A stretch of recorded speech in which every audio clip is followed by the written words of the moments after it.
In football, in this thing that we've invested so much time in following, he's the best we've seen. And to know that that might be ending, this might be the last time you see him, I think that's almost unimaginable. He's the best player in the history. One thing missing from him was the World Cup. This was it, really, for him. He knew a dream that's been elusive over so many years. It's Germany! Another night for the world's best individual to shine. Argentina are out. That's the World Cup for Messi. It's destiny.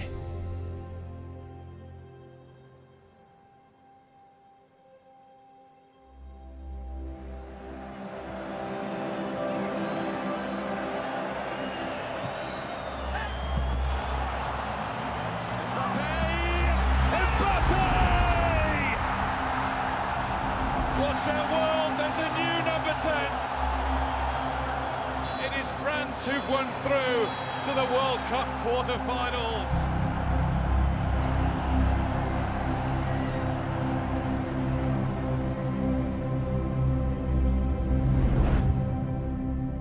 In terms of delivering a World Cup, the Football Association had a single objective: find a manager that could work with Messi.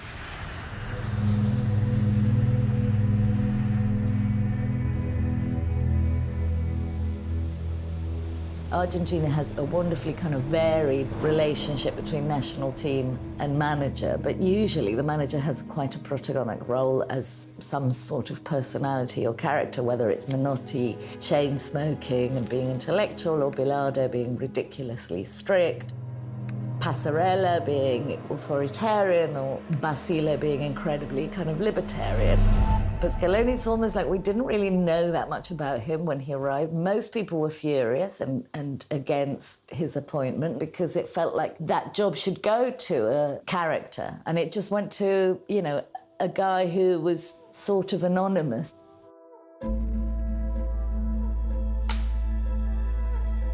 He brought togetherness in the group. That's the hardest part to manage Argentina, because you're always gonna have talented players. It's how to manage them. It's like having a Ferrari, and if you don't know how to drive it, then you're gonna crash in every corner. That's the only explanation that I can give to Scaloni. He knows exactly how to drive a Ferrari. Es una persona que sabe muy bien nuestra filosofía como país. Logró rodear bien a Leo y bueno, lo hizo sentir bien. Y cuando vos tenés al mejor jugador del mundo que se siente bien, es todo mucho más fácil.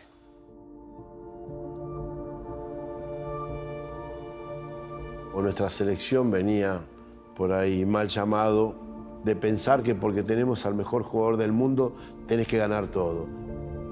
Y el fútbol es un juego realmente de equipo. En un momento muy difícil, la dirección técnica de la selección mayor, y ahí nos dio la posibilidad de poder realmente ver que en él teníamos el técnico de la selección argentina que todos queríamos y que soñábamos.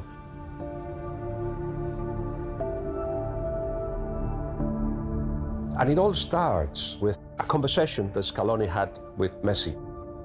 What do you want to do? What kind of players should we have? What would it work for you? I think it could be this, but what do you think? And it was an equal conversation. And you have to do that when you've got the best player in the world. You have to do that. Es el jugador más competitivo que he visto y bueno, es fácil convencer a un jugador así. Y más sabiendo que tiene detrás un grupo de jugadores que dejarían todo porque él gane, ¿no? But he had a clear idea that they had connected, Scaloni and Leo, in a way that I don't think managers in the past have done that.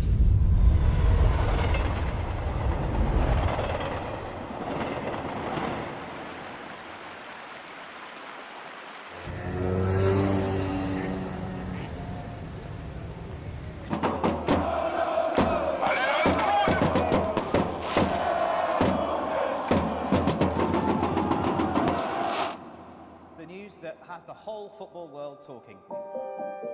It was a very complex day. 3 days, 4 days earlier, he was crying. He didn't want to leave Barcelona.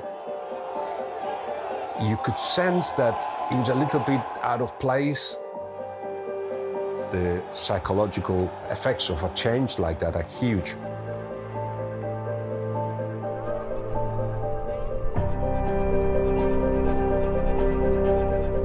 have to leave one place that you've been for so long. It's not just about a football team, but it's also about your friends and your family, your kids. Surely it was tough. But of course, then the pressure was there. As you can see on the pitch, its first season probably was not how Messi expected to be. But little by little, at the end of that first season, everything was clicking. He was flying in Europe, he was flying in League One, and with Argentina, it was working so well because everybody understood we want Leo to be the World Cup winner. So he went to Qatar, well ready.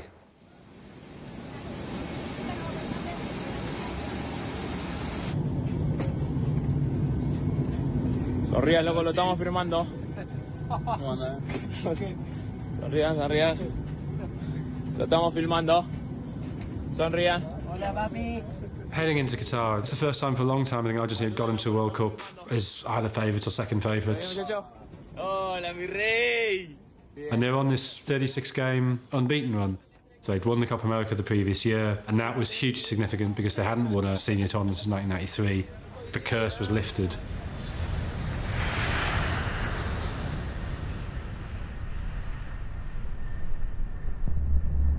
The team before the World Cup been in an incredible run. And I think we all had that feeling that, we're going to go into the World Cup and we're going to smash every single team.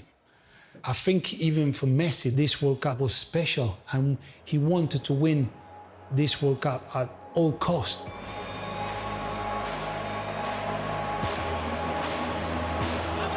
Like, no, I want to leave everything on the pitch. I want to carry this team to the final again. I cannot miss that chance. In his own words, Lionel Messi begins the journey to win the World Cup at the fifth and final time of asking. It was like the last chance, the last dance about the World Cup. So I think that Messi was feeling like confidence. He know what he wants.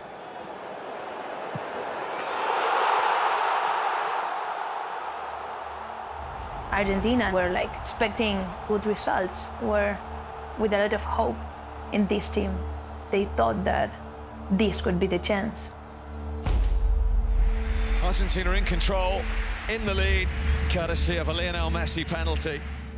Saudi Arabia looked like an ideal team to kick off the campaigning style. But we got nervous. The players started to panic. Al-Malki's ball through. Al-Shiri has equalised for Saudi Arabia. They did the impossible. Al-Abid, Dina, and they're now behind.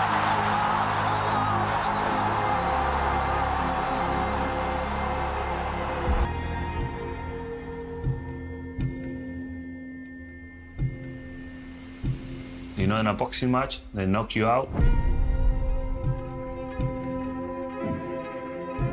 And we couldn't react. We lost the fight. It was an extraordinary match, really. Saudi Arabia had some incredible energy and were absolutely kicking lumps out of the Argentinian players right throughout, including Messi. And, you know, what did they have? About 3 shots, I think, in the whole game, but managed an incredible victory. It's one of the World Cup all-time shocks. After the game, we were all in shock. The players were in shock. Argentina got to Qatar without conceding many goals, and suddenly we conceded 2 against, the Saudis. Totally shell-shocked. This is one of the greatest World Cup shocks in history. For those fans in the white and blue of Argentina, total disbelief.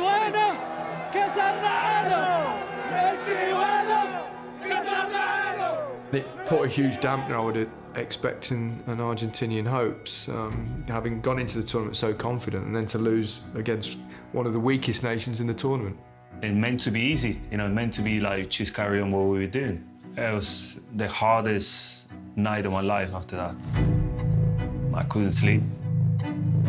I was afraid of getting knocked out in my first World Cup. I was afraid of why it's happening. I think we all needed like feet on the ground, lads, you know, like this is the World Cup, anything can happen. Then I saw Leo coming out and speaking to every single broadcaster. Stop everywhere. Repeating the same sentence. Stick with us. We paran this. We're not gonna let you down. Stick with us. We paran this. We're not gonna let you down. Stick with us. We paran this. We're not gonna let you down. Wow, I said, wow. When things didn't go our way in the past, Leo will look sad and look down. But this time was a different Leo, you know? He was the first one to believe. One of the main strengths of that team is how they came through those moments. After that, Scaloni gave a press conference saying, look, it's only a game. My brother's been calling, weeping, everyone's weeping, and really, we all need to kind of turn it down a notch. La historia dice que mañana gane o pierda, la vida sigue y no te cambia la vida por perder o ganar. Siempre es mejor pensar en positivo y pensar que es un partido de fútbol. Te va a dejar jugar más tranquilo, que creo que es lo que necesitaban estos chicos. Bueno, siempre Leo y el cuerpo técnico tuvieron las palabras justas primero para con la prensa, con la gente y después para con nosotros.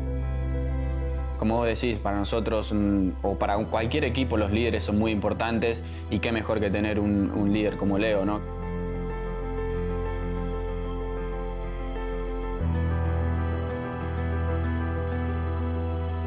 Lo único que hizo fue necesitar ganar los siguientes dos partidos. The population was on tenterhooks for any tidbit of mood and emotional well-being of the squad, because after Saudi Arabia there was such a depleted sense of, oh, we were all so hyped up and now this is going to be over by Saturday.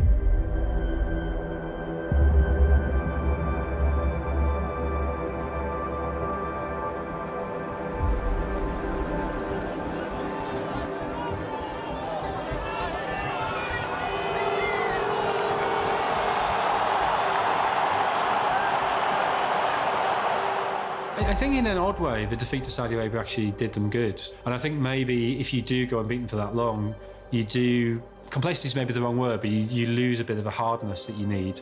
And obviously, if you've gone 36 games unbeaten, you don't want to change too much. But what it allowed Scaloni to do, after that game, he had to change stuff. And he could bring in McAllister and Alvarez and Fernandez, 3 players in their early 20s, who hadn't been there at the beginning of the run. And the 3 of them were all absolutely critical in terms of getting them on the right tracks.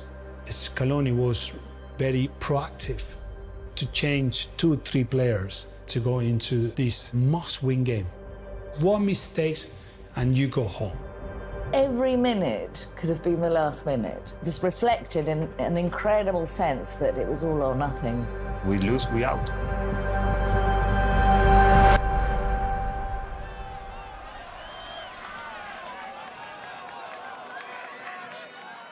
They were bad in the first half against Mexico. You could see all the doubts that had been there in that last half hour against the Saudis, all the same problems, everybody very anxious. I was sat next to Simeone, and I will never forget that half-time. We look at each other thinking, oh, that's going to be tough. You could really see that the tension was there. You could hold it and break it. It was there, it was obvious, it was touchable. It was such a poor performance that you thought, it's too young a team. Maybe they just don't know how to deal with this pressure. Creo que fue un momento bastante importante del Mundial. I'm sure that